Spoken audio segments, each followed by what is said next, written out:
रीगा चीनी मिल को फिर से स्टार्ट कर देंगे, जिससे तो मेमोरी लॉस सीएम है, उनको तो कुछ पता ही नहीं है कि देखिए हम लोग पूरी तरह से पार्टी के समर्पित कार्यकर्ता हैं।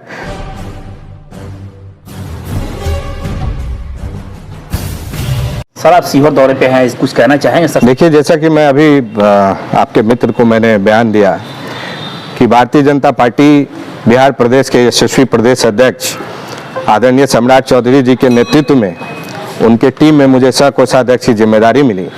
और उस जिम्मेदारी उपरांत मैं सीतामढ़ी जिले में मेरा पहला दौरा है, जिसमें मैं विभिन्न जगहों पे संगठन को मजबूत करके विभिन्न कार्यक्रमों में, अभी आदरणीय प्रधानमंत्री जी के जन्म दिवस पे सेवा पखवाड़ा चल रहा है, उसी पखवाड़े के तहत विभिन्न कार्यक्रमों में भाग ले रहा हूं, कार्यकर्ताओं से मिल रहा हूं। और उसी दौरान आज शिवहर की धरती पे मेरा यहां से जाना हो रहा था, तो मैं भगवान महादेव की पूज्यस्थली देकुली धाम में आज उनके आशीर्वाद लेने के लिए आया हूं। और यहाँ पे मैंने आशीर्वाद मांगा है, उनसे प्रार्थना की है कि हम लोग के यशस्वी प्रधानमंत्री आदरणीय नरेंद्र मोदी जी को 2024 में 400 सीटों से मजबूती से केंद्र में सरकार बनाने का मौका मिले,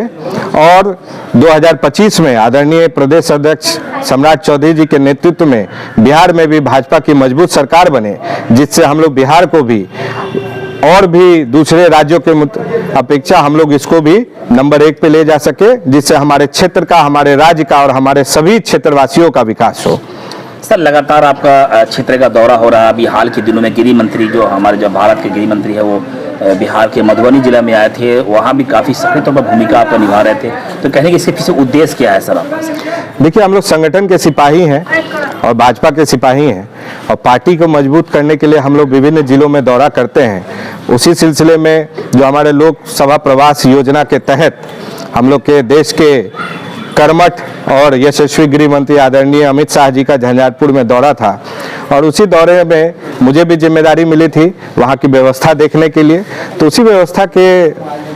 अंतर्गत मैं लगातार 4-5 दिनों से वहाँ पे प्रवास पे था, और सारी कार्यक्रमों की रूपरेखा देख रहा था, व्यवस्था देख रहा था। और ये बहुत ही बड़ा कार्यक्रम, जहाँ लाखों की संख्या में जो आदरणीय प्रधानमंत्री जी के कार्यों से यहाँ की जनता जो खुश है, उनको धन्यवाद प्रकट करने के लिए आदरणीय गृह मंत्री जी के कार्यक्रम में आई, और उन्होंने अपना समर्थन दिया। सर, लगातार आपको देखा जा रहा है कि पूरे बिहार के जहाँ जिस मंच पे जाते हैं वहाँ पे उद्योग को लेकर काफ़ी आप स्ट्रॉन्ग तरीके से अपनी बात को रखते हैं, तो कहने का एक मंशा आपका जाहिर है कि आप बेरोजगार को भी रोजगार पर लाना चाहते हैं, ये सब कुछ है उद्देश्य आपका सर? देखिए, जब हम लोग की सरकार बनी थी, हम लोग के अभी के तत्कालीन मुख्यमंत्री नीतीश कुमार जी के साथ गठबंधन में जब हम थे, और हम लोग के उद्योग मंत्री आदरणीय शहनवाज हुसैन जी, तो उन्होंने उनके साथ मिलकर हम लोगों ने बिहार में पूरे इथेनॉल क्रांति के तहत और आदरणीय प्रधानमंत्री जी के निर्देशानुसार यहाँ पे हम लोगों ने दर्जनों इथेनॉल प्लांट यहाँ की मंजूरी मिली थी, और उसके तहत हमने विभिन्न जिलों में, जिसमें गोपालगंज हो गया, मुजफ्फरपुर हो गया, बघा, ये नौगछिया हो गया, मोकामा हो गया, तो ऐसे और भी जिलों में हम लोग काफ़ी काम कर रहे थे। लेकिन आप लोग जान रहे हैं कि जो परिवेश हुआ, राजनीतिक परिवेश में हम लोग के मुख्यमंत्री चले गए, उस आरजेडी के साथ जिसके विरुद्ध ही उन्होंने अपने जदयू की पार्टी बनाई थी। लेकिन वो जज्बा और ये चीज़ हम लोग का कम नहीं हुआ है। मैं आज भी लगातार सभी जिलों में प्रवास कर रहा हूँ। अभी फिलहाल लौरिया और सुगौली के जो HPCL का प्लांट है, जहाँ पे 4 से 5 महीना ही प्लांट चलता है, उसको भी आधुनिक तरीके से हम लोग 12 महीना का प्लांट बना रहे हैं, जिस पे मेरा कार्य शुरू हो गया है। और जैसा कि आप लोग जानते होंगे कि रीगा का जो एकमात्र यहाँ पे जो चीनी मिल था इस क्षेत्र का, वो भी बंद पड़ा था। वो भी हमने अपने निवेशकों से आग्रह करके, और जो गुजरात के हैं भारत एग्रो वाले, उनको ये प्लान दिलवाया है, और मेरी टीम इस पर वर्किंग कर रही है। सो मुझे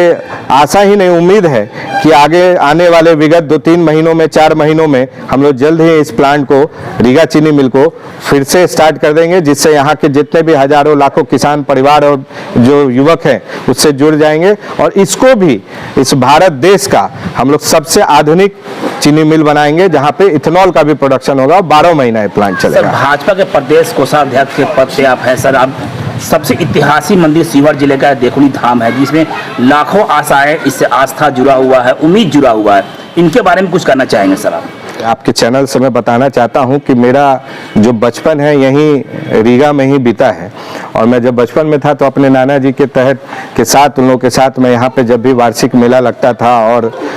श्रावण के महीने में आया करता था। तो स्वाभाविक है, जब मैं आया तो मेरी श्रद्धा है, हमारे परिवार की श्रद्धा है इस मंदिर से जुड़ी हुई है, और आज मेरा यहाँ पे आना हुआ है। तो मैं आज हम लोग के यहाँ के पुजारी जी, उनसे मिला, उनके साथ उन्होंने सभी अच्छे से पूजा करवाई, और जब भी भविष्य में मैंने उनको अभी बोला भी है कि मुझसे जो भी बन पड़ेगा, मैं इस मंदिर के लिए, इस प्रांगण के लिए और इस जगह के लिए जो भी मुझसे बन पड़ेगा मैं उसको करूँगा। कि अभी तो मुख्यमंत्री जी भी काफ़ी दिनों से, जब भी कोई हम लोग की केंद्र सरकार का कार्य होता है, हम लोग विधेयक लाते हैं, तो हमेशा वो बोलते हैं कि हम तो ये कर ही रहे थे, करना ही चाह रहे थे, लेकिन जब पूरे बिहार में जहाँ आपराधिक घटनाएं होती है उनसे पूछते हैं तो बोलते हैं हमें कुछ मालूम ही नहीं है। सो हमारा देश, जब हम लोग चंद्रयान पे गए और पूरे विश्व में ये जो उपलब्धि थी, उनसे जब पूछा गया तो वो तो मेमोरी लॉस सीएम है, उनको तो कुछ पता ही नहीं है कि क्या चल रहा है। सो मुख्यमंत्री जी के बातों को हम लोग अब ज्यादा सीरियस नहीं लेते हैं। आदरणीय प्रधानमंत्री जी के नेतृत्व में विधायक लाया गया है, और जहां तक रही SC ST के लिए भी, तो उसके लिए भी एक कमेटी की गठन होगी, और उस गठन पे सारी चर्चाओं पे विचार करके भी उस चीज को हम लोग जल्द लाएंगे। लगातार सीहोर सीतामढ़ी का दौरा किया जा रहा है, लगातार जहाँ भी हो क्षेत्र भ्रमण कर रहे हैं, लोगों से जनसंपर्क कर रहे हैं, इससे चुनावी माहौल में क्या समझा जा सकता है? देखिए, हम लोग पूरी तरह से पार्टी के समर्पित कार्यकर्ता हैं, पार्टी के संगठन को मजबूत कर रहे हैं, हर घरों तक जा रहे हैं, हर तबके में जा रहे हैं, हर बूथ तक जा रहे हैं, और एक ही उद्देश्य है कि हम लोग के यशस्वी प्रधानमंत्री जी को 2024 में 400 सीटों से हम लोग नए संसद भवन में भेजने का काम करेंगे। वन नेशन और वन इलेक्शन पे आदरणीय प्रधानमंत्री एक कदम आगे बढ़ाए हैं, इस पे आप क्या देखिए, ये पार्टी की हमारी सोच है कि जो भी विधेयक, देखिए आजकल आप लोग जान रहे हैं कि पूरे देश में हर साल हम लोग कम से कम औसतन 4, 5, 6 राज्यों के चुनाव में जाते हैं, तो हमारा कहीं ना कहीं उतना हमारे आर्थिक भी हम लोग का घाटा होता है, पूरा जो सरकारी तंत्र है वो उसमें लग जाता है, सरकारी कार्य में बाधा होता है। तो आदरणीय प्रधानमंत्री जी ने इस चीज का चिंतन किया, सभी लोगों के साथ विचार विमर्श किया कि क्यों ना हम इसको वन नेशन वन इलेक्शन में हम लोग जाएं, और उसके ऊपर एक कमेटी बनी है हम लोग के पूर्व राष्ट्रपति आदरणीय रामनाथ कोविंद जी के नेतृत्व में, उसमें गृह मंत्री जी हैं और भी सभी वरिष्ठ लोग हैं। तो उसके ऊपर जल्द ही उस चीजों का जो भी कमेटी की रिपोर्ट आएगी वो पूरे देश के प्रति, देश के समक्ष साझा किया जाएगा, और उसको हम लोग मजबूती से बिल मिलाएंगे। आरोप है जो महिला बिल पास किया है भारत सरकार द्वारा, ये कहीं ना कहीं एक चुनावी जुमला है, इस पर क्या कहना चाहेंगे सर? देखिए, हम लोग हमेशा से महिलाओं का सम्मान किए हैं। हमारी पार्टी ने इस देश में हम लोग की जो पिछड़े समाज से, आदिवासी समाज से जो हम लोग के आदरणीय द्रौपदी मुर्मू जी है, उनको इस देश का सर्वोच्च नागरिक बनाया और देश का राष्ट्रपति बनाया है। सो सभी राज्यों में, चाहे वो हमारा बिहार हो या जिन राज्यों में हमारी सरकार है, वहाँ पे भी हम लोग महिलाओं को, सांसदों को हम लोग हमेशा मौका देते हैं, और हम लोग हमेशा महिला सम्मान के लिए, और जो विभिन्न योजनाएं भी हैं उसमें महिला पेंशन है, विधवा पेंशन है, महिलाओं को पेंशन है, तो हम लोग विभिन्न तरीके से, देखिए हमने महिलाओं के लिए शौचालय लाया, जिन महिलाओं को गांव में जो चूल्हा फेंकती थी, जिससे उनको इतनी सारी तकलीफें होती थी, हमने उज्ज्वला योजना लाई। गैस महंगा भी तो है सर। देखिए गैस, देखिए इसमें क्या है ना कि हम लोग जब देश में आगे बढ़ रहे हैं तो चीजों को समझना पड़ेगा। जब हम पिछली बात कर रहे थे तो उस समय 400-500 रुपए गैस देते थे, आज स्वाभाविक है दाम बढ़ा है, महंगाई भी बढ़ी थी, कोरोना काल से हम लोग जूझे थे पूरे देश में। इसी देश में आदरणीय प्रधानमंत्री जी ने गरीब के हर बच्चे को, हर घर में सबको मुफ्त में टीकाकरण दिया, सभी को मुफ्त अनाज दिया कि हमारा कोई भी परिवार का एक भी बच्चा, एक भी परिवार भूखे ना सोए। तो उसी तरीके से, और अभी समय के अनुसार फिर से इस चीज पे चिंता हुई, हम लोगों ने दाम कम किया है, और आगे भी आने वाले समय में हम लोग इस पे फिर से गहराई से चिंता कर रहे हैं, और इसको हम लोग एक तरीके से। पेट्रोल का उत्पादन अगर भारत में बढ़ता है तो इससे पेट्रोल में क्या देखने को मिलेगा? देखिए, आप लोग के जानकारी के लिए मैं बता दूं कि आदरणीय प्रधानमंत्री जी की सोच है, जब यूपीए की सरकार थी तो उस समय भी ये लोग कच्चा तेल लाते थे, उस समय भी हमारे देश में ये टेक्नोलॉजी थी कि जिससे हम लोग की इथेनॉल यहाँ पे बना सके और इथेनॉल को पेट्रोल में मिला सके। लेकिन उस समय ये यूपीए के जो भी उस समय मंत्री परिषद के लोग थे, वो लोग नहीं चाहते थे कि बाहर से कच्चा तेल लाए, तो उनको वहाँ पे कमीशन मिलता था ऑफशोर में, जिनका इन्होंने विदेशों में कमीशन लिया। जब आदरणीय प्रधानमंत्री 2014 में आए तो उनके समक्ष हमने सारी बातों को रखा, हमारी पूरी कमेटी ने रखा, और उसके बाद उन्होंने निर्णय लिया कि इसको इथेनॉल को ज्यादा से ज्यादा बढ़ावा दे, क्योंकि आने वाले समय में जितने भी कच्चे तेल हैं वो रिजर्व में है, नीचे है, पृथ्वी के नीचे है, तो हम लोग को कहीं ना कहीं इसका उत्पादन खुद करना होगा।